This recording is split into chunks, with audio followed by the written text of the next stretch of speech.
কেউ কারো রিজিকে ভাগ বসায় না, কেউ না। আমরা অনেকে মনে করি যে আমি ওকে দিলাম, ওকে খাওয়াইলাম, আমি বোধহয় খাওয়াইলাম। না, সে আপনারটা খায় নাই, সে তার রিজিকই খেয়েছে। আমাদের ঘরে আমাদের বন্ধু বান্ধব আসে অনেক সময়, আমাদের ঘরে অনেক সময় অতিথি আসে, তাদেরকে আমরা আপ্যায়ন করি, তাদেরকে খাওয়াই। আসলে সে আমারটা খায় না, সে কারটা খায়? তার নিজেরটাই খায়। বিষ্ণু ইসলাম এটা খুব সুন্দর করে বলেছেন। ওনার কাজিন চাচাতো ভাই আব্দুল্লাহ ইবনে আব্বাসকে একদিন অনেক নাসিহা করছিলেন।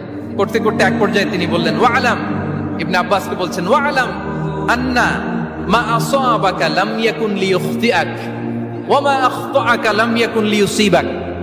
আব্দুল্লাহ, জেনে রেখো, যেটা তুমি পাওয়ার এটা তুমি কোনোদিন হারাবা না। যেটা তোমার হওয়ার কথা ছিল ওটা তুমি কোনোদিন মিস করবা না। আর যেটা তুমি পাওয়ার কথা না, গোটা বিশ্বের সব শক্তিকে হাতের মুঠোয় আনলেও সেটার দেখা তুমি পাবে না, পাবে না।